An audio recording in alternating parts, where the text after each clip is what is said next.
Welcome to Staying Sweet, the podcast. Tune into my weekly podcast to hear me, Alice Bradley, delve deeper into building your brand and enjoying a luxury lifestyle. All while staying sweet, of course.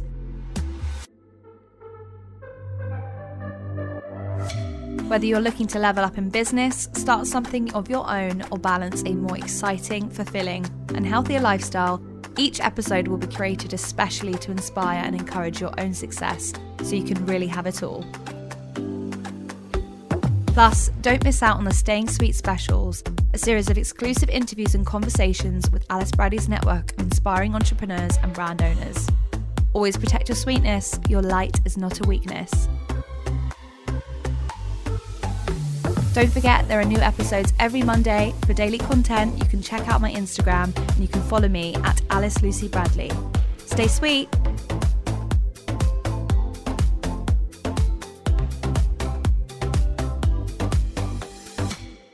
Hey guys, welcome back to a brand new episode of Staying Sweet. I am joined today by my wonderful friend Chloe from Tucca Swim. Welcome. Hi. It's so nice to have you on the podcast. Thank you so much. I feel so honoured to be part of this journey with you. Oh my gosh, amazing. No, I really wanted to bring you on because we have so much to chat about in terms of building a swimwear brand. This is what you're here to talk about today.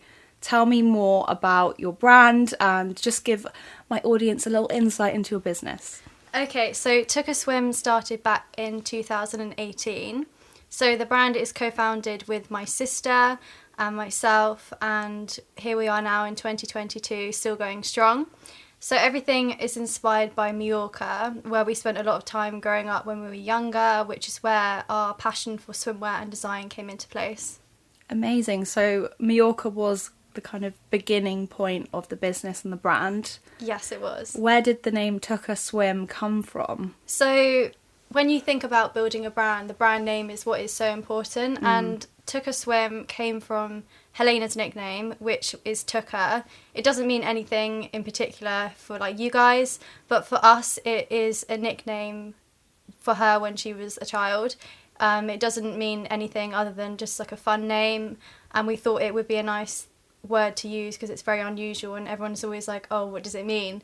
And it's just, for us, it just means sort of happy memories in the sunshine. That's so lovely. And you set the business up together. Like, how did the initial startup phase go? Because obviously we've got a lot of audience members here listening who might be thinking, I really want to launch or start up my own brand, particularly in fashion.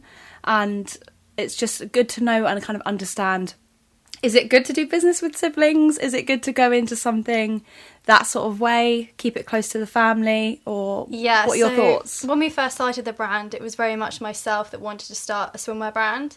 And when I wanted to call it Tucca, which is my sister's nickname, she was like, Chloe, you can't do that without me being a part of it. So I was like, oh, so do you want to be a part of it, kind of thing? I love that. Because she did textiles at uni and I did photography. So she was the more fashion-orientated one out of the pair of us. And then she was like, yeah, I'll help you. Like, I can help with designs and this kind of thing. And then we were on board together. And it has been good because we have our strengths and weaknesses between us. But now, moving forward, if you co-found a brand, there's always going to be one person that takes lead. And it is me. Like, I'm here now recording the podcast. Amazing. And yeah, I'm happy that it's gone that way. And we still do work together. And we've both sort of co-founded the brand, but I'm more of sort of director now, taking a step forward and she's taken a step back.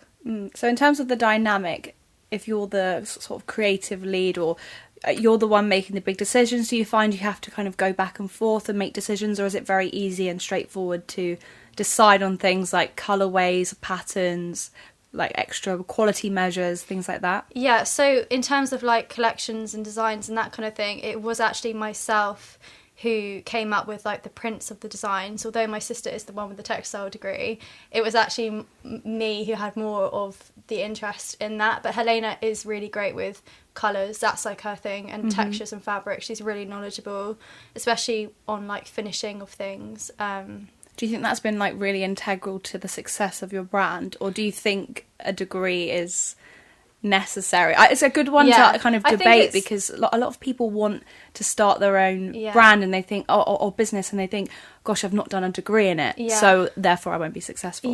You don't need a degree to be successful, like without a doubt. I mean, for us, we both went to university more for the experience, And I think even today, a lot of my friends aren't working in the industry that they went to university doing. That's so interesting. I think I do agree with you, actually, because I studied a journalism degree and I've gone in to do other things like social media and photography, and I had no background in those things, all self-taught. So I think you can navigate an industry completely by yourself and kind of not make it up as you go along, but learn along the way. And a lot of people, they think I've done fashion at university, and you know, my parents are always saying I should have done fashion at university, and all my friends that did fashion at university, because I went to an arts university, none of them are doing fashion. That's so it's so weird how like things work out in the end. But I'm just happy with the brand and where we are now, and it's all really good.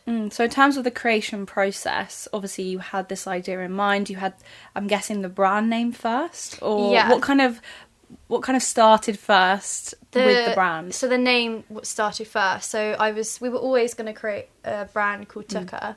We were just thinking, what would it be? Would it be like a swimwear brand? Then we were thinking to go into the food business, because that's what our dad was in, and we're kind of thinking we could do something like that. And then we chose fashion just because, you know, you can wear what you design and it's fun.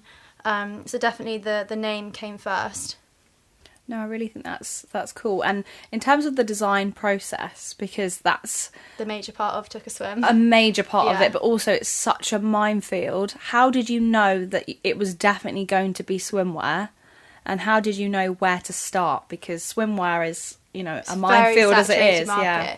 So obviously, spending a lot of time in Mallorca, we owned a lot of swimwear, and we sort of saw the pitfalls in the stuff that we owned from other brands, like, oh, it's finished really badly, you can see all the stitching, it's not reversible, the quality was so awful. I mean, we were wearing bikinis for like 3 months, like a whole season in Mallorca in summer holidays, and then by the end we were throwing them out. Like, it's when you wear a product over and over for the purpose of swimming, and then you see like the chlorine's affecting it and that kind of thing.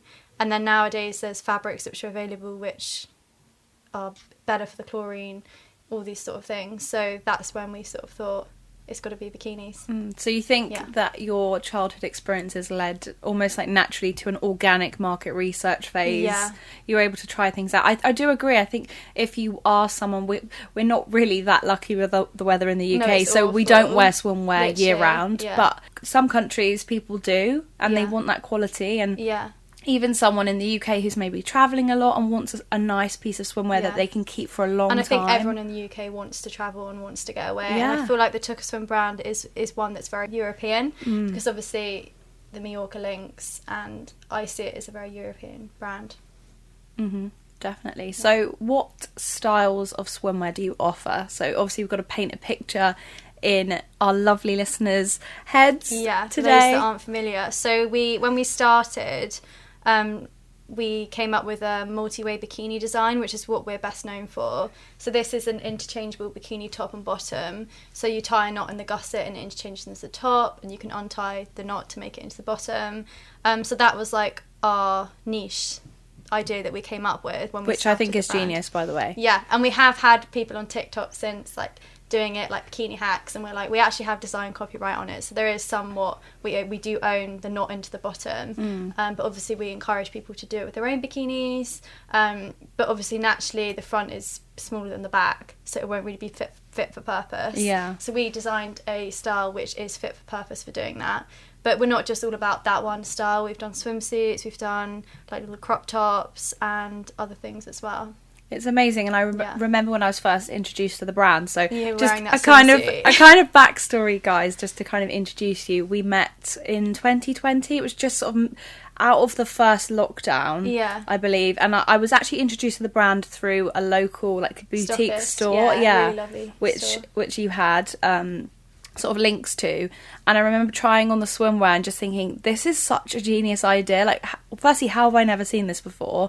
And secondly, it was so on brand for my audience, and I actually ended up styling the swimwear on my Instagram and loved the pieces. So I did see it from afar amongst other swimwear and really thought it was its own identity, like straight away, and that's what I loved. And this is the thing with building a brand, which I wanted to touch upon, is like, your brand has to have a focus and a personality. Like when you're building a brand, you need to think of your logo and like what sort of colours you're going to pick, and it has to have a personality. Like when you were trying on that swimwear, you were like, this is really fun, this I've not seen this before. Yeah, the colourways even as well. Exactly, it's all really thought about in the design process, why we put those colours together, because it's going to look good on you.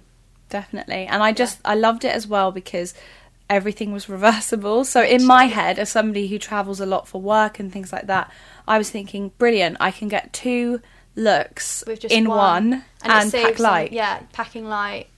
And so you were solving lots of issues already. Yeah. It's all whilst about also being stylish and fun. Yeah. That you can get more out of what you're buying. Yes, the swimwear may be more expensive than you would usually spend, but it's going to last you longer. You're going to be able to wear it in more ways, and it just makes sense. So tell me about your sort of journey to working out like what you were going to launch first. If you say the multi-way swimwear was the first so launch. When we first launched in 2018, we didn't want to go big. I think a lot of people, when they start swimwear brands, they think they have to have a whole collection. They think they have to have a sarong, a cover-up, beach shorts, bikini in 2 different styles, 5 different bikini bottom all these options. accessories. And it's like, you don't need that. So when we started, we didn't really have advice from anyone in the industry. Wow. I just literally, we were winging it. And I said to my sister, let's do 2 prints, 1 style. Yeah. So essentially, it was the multi-way bikini, and it was... the top was the bottom, so it was 1 style. Wow. In 2 different colourways. That's crazy. And what colourways did you go for? So it was the Black Panther, which is a really pretty black and white print, which a lot of influencers love. It's so nice. I love it because it's minimalistic. Yeah. I think that's what I love about it. Yeah, and we're actually bringing back that one this year. And then we did like a orange and blue, like dotted print. Obviously the orange is the brand colour, so we wanted to incorporate that into the branding. And those 2 designs, everyone still loves them. And we kept the first collection very, very small. And then it was year 2 that we then introduced the swimsuit and the bigger bikini bottom option. And then year 3, we introduced surf tops, sarongs. And now going into year 4, we're changing the swimsuit. We're bringing out new cover-ups, but we're still continuing to sell the multi-way bikini. Yeah, so that's almost like your best seller or what you're known for. Yeah, but we've developed from it. We're adding frills onto it, making things a bit more exciting. So it offers something new to customers that perhaps have purchased in the past that want something different. That's really cool. And the production process for you, which I think we'll sort of touch on in more detail in the sort of next segment, but I'd love to know how you worked out your production style, or like how you were going to manufacture your items. What was the initial thought process behind like units and where you were going to supply from and things like that? So initially, when we first had our like prototype, we made it ourselves. This was the multi-way bikini. We made it at home. And that's so cool. Literally, it didn't. I actually still have it. It's very amazing. ill-fitting, but it shows the sort of initial concept. I then was on Google and I was like, swimwear manufacturers, London. And I was in Mallorca at the time. And then I found someone who then helped us develop it into like a fit-for-purpose product. And then we took it, at the time, we first manufactured in Wales, which was like Agent Provocateur's biggest manufacturing. So it was like the lingerie biggest manufacturing that every company was using. So we were working with people that had a lot of knowledge. Do you think that was essential to starting the business off on a good footing? It was, because the multi-way bikini went against all the like traditional conventions of swimwear in terms of the top was the same as the bottom. People couldn't get the head around it. Yeah. It meant that when we actually found this manufacturer, a lot of people were like, oh, that won't work, and they had a lot of doubt in us, and we were like, it does work, I've made one. Yeah. And then the 2 gentlemen that owned the brand, the manufacturing, were like, this is so cool, like we're on board, we want to support you guys. Amazing. And then so it's just finding those people who believe in you, which I think as a young woman, when you're in an industry that's even in a swimwear industry, it sounds like it's led by men. It's quite interesting to know that you pushed through that and you just had your idea and your focus and you were like, I'm going to make this work. And in terms with quantities and minimum orders, that's like a big thing with swimwear. Like if you're working in the UK, you can be getting it at about 50 units per style. As soon as you go abroad, Europe, you're looking at 200 plus, and then if you're going outside of Europe, you're looking at thousands. So if you are have to weigh that up, if you are starting your own brand, like keep it in the UK for the first few years to keep the costs down, to not overproduce, because people actually, they need to buy your product, and you're going to take time to actually be able to sell it, and there's no point like overproducing. Because then you've got all this wastage. And then it's dead stock, and you're like, what do I do with it? So when would you say is the point at which you realised you have to move from like small batch production to larger scale, maybe like abroad and overseas production? So I think this comes down to like when you actually have the demand for it. So if me being really transparent here, now is our time where we are in that position that we've launched with wholesalers, and we're in the position where we actually have the demand for more stock. So this season we're actually manufacturing in Portugal. That's so this really is the first exciting. time I've announced this. Oh my gosh. A bit nervous to see what our customers are going to think, because obviously it's all made in the UK. But the thing with Portugal, it's got a massive swimwear industry, and the people actually really specialise in making the garments, and the quality is going to be even better than it is now in terms of like the finishing of the product. So I think now for us it's the time to move forward, to make more and to be able to sell more. So Chloe, one thing that I love to do on this podcast is talk about a positive affirmation or a quote, something that motivates you with your business success. And I like to have a new quote each week, just to inspire the listeners, give them something to focus on. My affirmation this week is I am a valuable investment. And I like that. Yeah, I really into it. Oh, thank you. I really like this idea that whatever you want to do, whether it's own your own swimwear brand or start your own business, it could be literally anything, you are always going to be a valuable investment. And I think it's just believing in that. And I think someone like you, it's testament that if you just stick to your guns, you can do it. You can, yeah. And I feel like you are the person that will make you happy. It's all about you to make you be a success. Yeah, definitely. And I think investing in yourself, you'll realise that others will invest in you, which is interesting because obviously we just touched on the production side of your business and how people believing in you, like you stuck to your guns and you said, well, I believe in me, so we'll find somebody else. And here you are with like a better manufacturer and all these things coming into the pipeline. Something that I really want to kind of discuss with you is like what your quote is, what inspires you and sort of motivates you. This is quite a hard question. I'd probably say, I keep saying this to people when they want to start their own brands. I'm like, build a brand, not a business. And this obviously comes on to a lot of what we're talking about on this podcast. And I feel like the brand is what people struggle with, and the business is what comes like naturally. And I think you're not going to have business if you don't have the brand. The brand is everything. It has its own personality, and it's what everyone wants to be a part of. Definitely. It kind of reminds me of those like Dragon Den pitches when you obviously go in completely blind, you don't know what they're pitching. I think you should. I actually have had a few people tell me that would be amazing. And I do think we would get investment from it, but it's just, I don't really want to give a percentage of my company away to someone. I'm very much like, you want to be 100% in control, which I like to hear. Yeah. So speaking on the topic of your business and your business production, how have you found your journey to building your brand values, things like sustainability? I know it's a big buzzword for the past few years. How have you navigated those things that were initially trends, but I think now brands have to consider as part of their business? So sustainability obviously is a major topic, especially over the last couple of years. And I think in the swimwear world, it's something that a lot of people, everyone's doing something sustainable, but people aren't necessarily doing it for the benefit of what they should be doing it for. So for us at Tucca Swim, one of the like key brand values is about being transparent, and we like to be honest to our customers and not say things aren't true. So in terms of sustainability, so the fabrics that a lot of people are using is either Reprieve or Econol.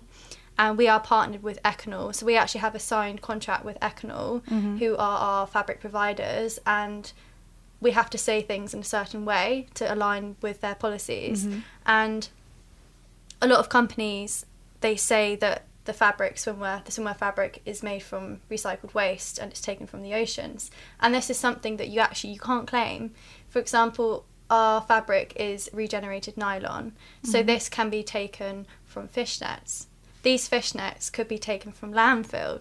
doesn't mean that they've been directly taken from the oceans. Right. It's also like carpet fluff and industrial waste, loads of things that are made into the yarn. And a lot of our competitors on their Instagram bios have swimwear made from recycled ocean waste, made from ocean waste. And it's like, you can't claim that, because even the people that are making it can't claim that. Yeah. So it's all about being as transparent as we can. And also, sustainability isn't just about like what fabric you're making it from, it's the way you're producing the goods. So it's not just ticking a box. No. And I think it's interesting that because your brand is swimwear, that other competitors would want to use the ocean waste as a USP because it looks good, doesn't it? It links very well to the brand. It makes the brand look, completely ocean friendly. Yeah, and when it's frustrating not. for us because they're obviously getting customers because people actually are believing it. And it's like, we try and educate people, we try as hard as we can. And I do think the industry, there are going to be regulations that are put into place. They can't be claiming these sort of things. Like, it's really bad. But obviously us being transparent and educating people is the best that we can do. And in terms of sustainability and the cost it incurs to your business and the pricing of your products, how have you been able to navigate that? Because I know a lot of high street brands, I'm not going to mention names, but high street brands launching swimwear, launching collections claiming to be eco-friendly or coming from ocean waste, etc., and being very fastly produced, fast fashion. So this is what I was kind of saying. Sustainability isn't just about the percentage of whatever fabrics in it. It's also about the way you're making it. In terms of, like, for us with the multi-way bikini, that's one style that could be a top or a bottom. So we're not making thousands of units. We're keeping it very small. And a lot of like the high street companies, like I think last summer I went into Primark and just to have a little nosy at everyone's sort of swimwear, and I noticed they had a whole eco collection and it was made from, like, they were saying what it was made from, but it was like such a small percentage. And then it felt awful, the quality of the fabrics and stuff. And I think it's something that everyone's trying to do, but only a few people are like doing it the way they should. Do you think that products that are created on the more cheaper end of things can actually be sustainable, or do you think it's just something that's slapped on a product to look good? I think obviously cheaper products that are made sustainably, the way they're either doing it is they're making thousands and thousands of units, which isn't sustainable. And it's like, but who is making those goods? Is it some child worker in India? Like, who is making the garments? And at Tucca Swim, I'm flying out to Portugal next month to meet the people who are making our swimwear. I think that's really important to know who's making it and making sure everyone's getting paid right.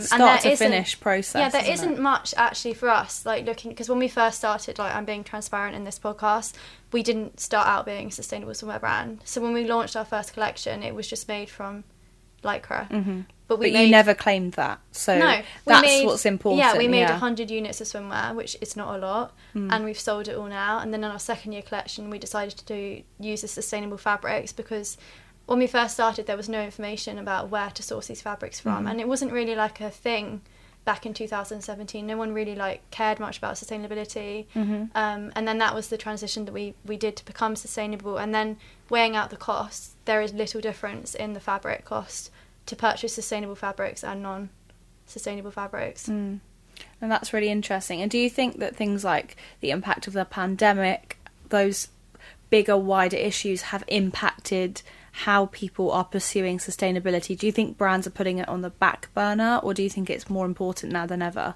So for us at Tucca Swim, it is actually something we're putting slightly on the back burner. A lot of people, say sustainable swimwear over and over and over, but we are sustainable, but we're more than just sustainable. Like, our USP is more the fact that our styles are so diverse. Like, and re-wearable in a different way. It's almost sustainable in a different way. Yeah, it's like you can be sustainable in the fabrics and stuff, but for us, our main thing is like the multi-way aspect.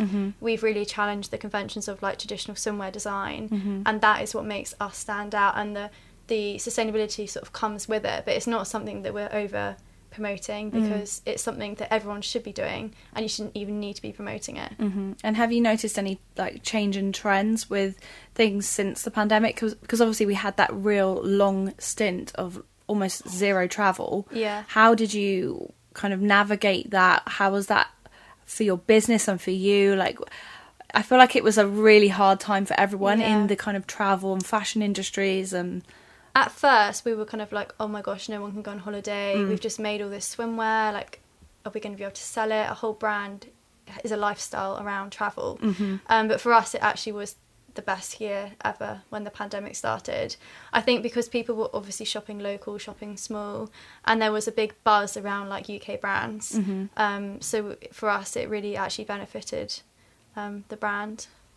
I feel like we had a really good summer as well. We were very lucky with 2020 summer. Well. So I feel like people were wearing their bikinis, and we did a whole campaign that was like Tucca at home, and we were getting people to like post photos in their swimwear at home and that kind of thing. Staycation campaign we did in Cornwall, which obviously wasn't as glamorous as somewhere else in Europe, but we made it work. No, I really like that. So I feel like you've really navigated your business and your brand around where you come from, your ethics and your morals and your values, obviously being transparent where you can with the production of your items. And I think it's really important to note that you're not always going to stick with the same manufacturer. You're going to kind of evolve as your business grows. So I feel like I can see that in your business. Yeah, and with manufacturers, like, you're always going to have like ups and downs with them all, and we wanted just to have a better working relationship with our new one, and that's the direction that we've gone in.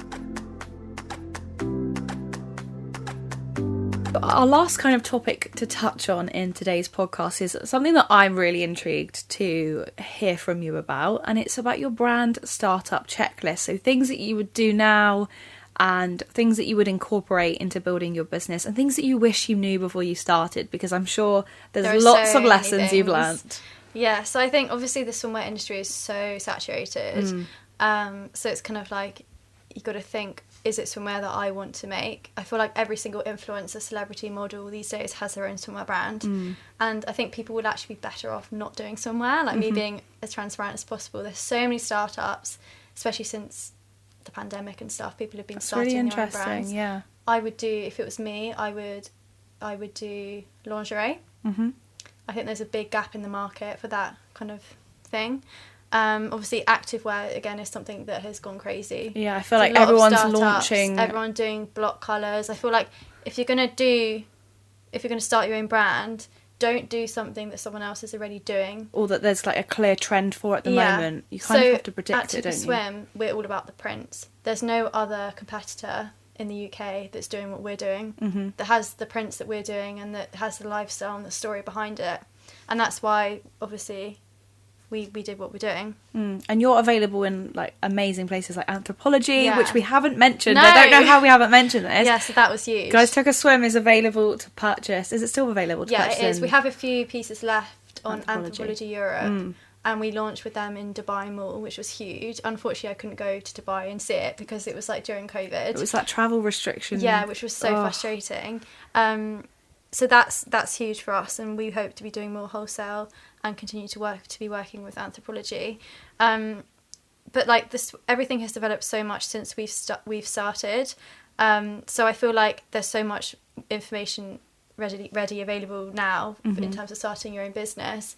But there's like small things that we've learnt along the way with swimwear. Like there's industry standards for things like gussets, which is like meant to be 5-6 centimeters. When we first started, we were doing them at 4. And like it's just small things like that you like learn along the way, like not to overproduce, in case you mess up. Yeah, and if you're working with a new manufacturer, like see if there's any reviews on them. If you have any friends or friends that have worked with them before, always speak to people about, you know, have you used this person? Can you give me honest feedback? It's no like, just ask as many questions as you can.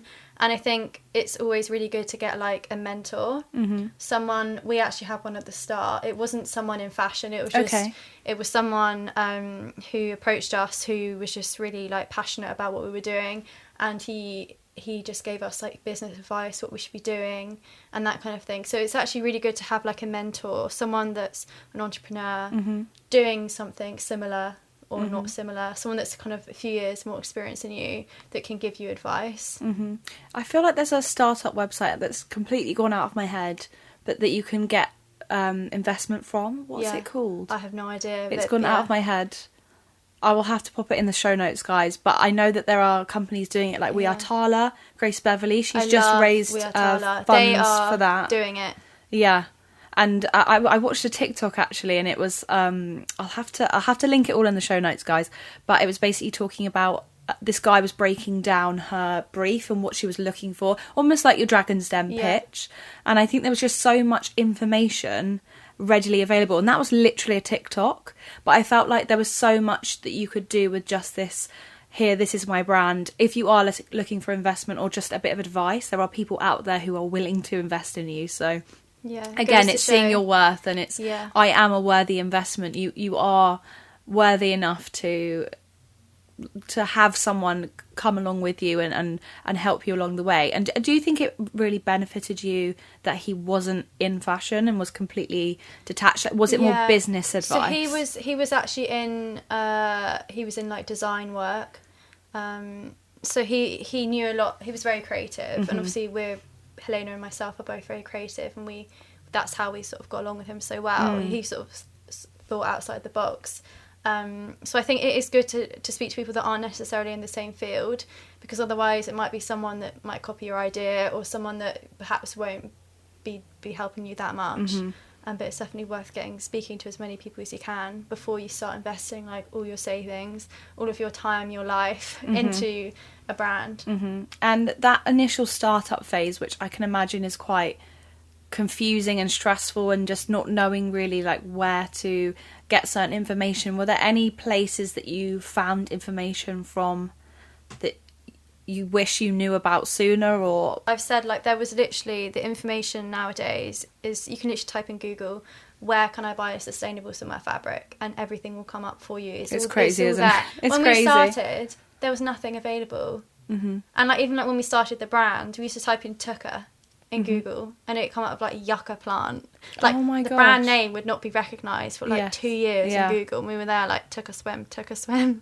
And it's stuff like that. It's just like I feel like technology I sound like I'm really old. I'm not, but I feel like technology has developed so much. Over the past few years, especially with social media platforms. And I think it's linking really well to a lot of my previous podcasts, talking about when you're finding your calling, you're building your brand, you're really developing your brand across so many different platforms these days. And I feel like each platform has its own sort of personality, especially now TikTok has gone literally crazy, because you had quite a big sort of audience reach on TikTok from just some silly things that you were doing. Again, it's a very like literally went fun, viral, but it's a complete stuff. Different audience on there. It's very young, it's people that perhaps don't really know what they're saying. I mean, it can be quite a negative social media app. But it's something that we are engaged on, because it's you reach people so easily on there. And where have you found the most sales from? What like element of social media has been the best for your sales? So Instagram for us is like our shop. Instagram's been great. Obviously nowadays I feel like Instagram, the engagement is just not there. It's so sad, isn't it? It's so sad. We used to post and get like so many people responding, and we used to literally get customers like. Back in the day, we used to comment on someone wearing a bikini being like, you look great, and then they'd literally buy one of ours. Wow. It'd be that simple. That's how we used to, when we first started, we had a lot of international customers. I feel like you just don't see people's content these days, especially brands and creators. It's really odd. It's almost like they really don't want us to have the organic engagement, even though boosting a post doesn't do anything really either for a brand. Yeah, but for us, actually, this is a good thing for me to say. So back in the day, we should have invested in PR from the start. Like, interesting. There's no point having from the launch, or even pre-launch. Even pre-launch, there's no point having a brand and not having the full elements of it. You need to have money in PR. You need to have money in product. You need to have money in like. Would you say design. Equal amounts? I'd say equal amounts. We only started PR, I think it was in our second year, and everyone kept saying, oh, do you have PR? And there'd be me typing press releases, and they obviously wouldn't be that engaging. And then as soon as we invested in PR, we were featured in literally Evening Standard, Daily Mail, literally most publications we've been featured in. And then in summer, we got featured in, like, I think it was the Sunday Times Swimwear Roundup, and literally as soon as it which was a great time, and obviously I got to shoot Tucca Swim as well with some amazing creators. And as soon as it's out, you get models. Direct sales like that. So definitely like PR, invest in PR. I know it is expensive and it is a bit off-putting, so like, oh my gosh, it's quite a lot of money, but you will get the return on investment very quickly. Definitely. So I think for you, the business startup and the checklist is there. So when you have your brand and your idea in mind, would you say the first thing to do then is to get all your names on social media, make sure they're available? Like Definitely. What would you do with the digital space? Yeah, I think before you're starting a brand, you need to really look at the name, because there are so many brands that exist these days that have copyright, that have trademarks, and if you're going to step on someone's toes, you're going to be in a lot of financial trouble. So obviously when we first started Tucca Swim, I set up the Instagram 6 months before we even had products to launch. So I was just posting like lifestyle shots to get like a bit of an audience, and then we made a website and obviously see if your domain is available. And then we actually filed for a European and a UK trademark. And we did have some difficulties along the process of other people trying to copy the brand name, because obviously it's very unusual. But we are protected for all sorts of clothing, footwear, accessories. That's really interesting. So no one can copy us. Yeah, in case you did want to kind of delve into those markets. Yeah, which is something in the long run we would want to do. So it's definitely important with the brand name. Like, you can't be copying someone else in the same field, because you won't be able to do it. It will be obvious. Yeah, it will be so obvious. But if, for example, someone starts a company that's like Tucca food, they will actually be able to do that, because it's food, it's not somewhere. So you have like categories when you do trademarks. Right, okay. So all these things that you have to learn and sort of know about. Along the way. I think the only thing I would maybe contribute to your startup checklist would probably be to speak to your friends. And definitely, when you're in a creative industry, I feel like you do have a lot of contacts, so utilise them. Yeah. Use this as a point of reference even now. Guys, go and follow Chloe and Tucca Swim. Drop her a DM. Like, if you're a business, startup, or you want to launch something of your own, even if it's not in fashion, build your network now. Get networking, give her a follow, and I'm more than happy start to building that community. Yeah. If you even want a phone call, that kind of thing. Yeah, like, definitely. Always about giving back, especially to where we are now. I think it's really important. And you never know who you might network with and meet. I feel like traditionally you'd go to all these different networking expos and events and things like that, but when you are starting out, you might have no contacts in the field whatsoever. So definitely get your feelers out there and just chat to people on Instagram. I feel like that is what the real benefit of the social media networking area of the world is really beneficial, because you can build a network from your room at home. Yeah. So yeah, I would definitely say reach out to people, drop Chloe a DM at Tucca Swim. Amazing. Thank you so much for coming on the podcast and just giving us an insight into everything that you're doing at the moment. Is there anything that you can reveal for the next coming months or the next season? What can we expect? So I'm going to say pink and green. So this is the hottest colours of 2022, and it is going to be pink and green. That's amazing. So I guess this is like Hot Girl Summer Part 2? Are we going to have a Hot Girl Summer Part 2? I'm so excited, guys. Head over to Tucca Swim. Make sure you check out the brand, and if you want any extra business advice, I'm sure Chloe would love to help you. Always. And make sure you get shopping, because summer is coming. I'm so ready. Let's get in our bikinis. Amazing. Thank you so much for coming on. Thank you. Bye. Thank you so much for tuning in to Staying Sweet, the podcast. If you enjoyed listening, please do leave a review, and I will catch you next week for a new episode. Stay sweet.